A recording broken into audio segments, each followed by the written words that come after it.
Hi friends, welcome to Chennimalai family. வாங்க இப்போ நம்ம ரவா லட்டு எப்படி செய்கிறதுன்னு பார்க்கலாம். கொஞ்சம் நெய் ஊற்றிக்கிட்டு முந்திரி திராட்சையை நெய்யில் வதக்கி எடுத்து வச்சுக்கணும். அப்புறம் அதே நெய்யிலையே ரவையை போட்டுக்கலாம். 1 கப்பு ரவை, வெள்ளை ரவை போட்டிருக்கேன். போட்டு நல்லா கிண்டி விட்டுக்கணும். இப்போ கொஞ்சம் தண்ணி ஊற்றிருக்கேன். 1/2 டம்ளருக்கு லேசாக உப்பு போட்டுக்கிறேன். இப்போ சர்க்கரை நான் 4 ஏலக்காய் போட்டு சர்க்கரையை பொடி பண்ணிட்டு வந்துட்டேன். கிளறிட்டு ரவையும் ஆற வச்சுருக்கிறோம்ல ஃப்ரெண்ட்ஸ், அதை நம்ம ஒரு 2 திருப்பு கொரக்குன்னு 2 திருப்பு திருப்பிட்டு அதையும் போட்டுக்கலாம் சர்க்கரை கூடயே.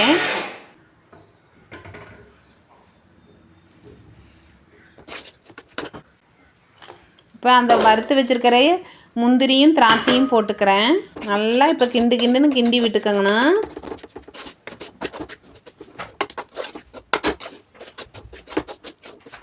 அந்த ஒரு பதம், சாஃப்ட் பதம் வர வரையிலும் நம்ம நல்லா கிண்டி விட்டுக்கணும். கொஞ்சம் காய்ச்சின பால் எடுத்து அதை தொட்டு பாலை கையில் தொட்டுக்கணும். தொட்டுட்டு உருண்டை பிடிச்சிக்கணும். இப்படி தான் ஃப்ரெண்ட்டு அதை தொட்டு உருண்டை பிடிக்கணும். கை கொஞ்சம் லேசாக சூடாக இருக்கும்.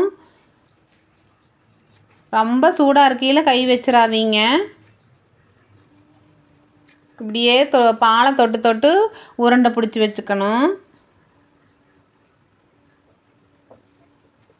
இந்த மாதிரி இந்த சைஸுக்கு உருண்டை பிடிச்சாலே போதும் ஃப்ரெண்ட்ஸ். சூப்பராக இருக்கும். நெய்யெல்லாம் தாராளமாகவே விட்டுக்கலாம் நம்ம.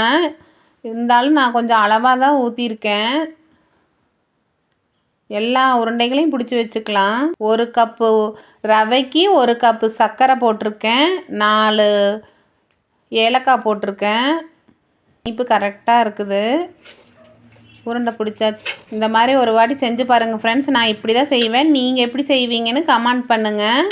தேங்க்ஸ் ஃபார் வாட்சிங். ஃபுல் வீடியோ பார்க்கணுன்னா கீழே இருக்கிற ப்ளே பட்டனை கிளிக் பண்ணி பாருங்கள்.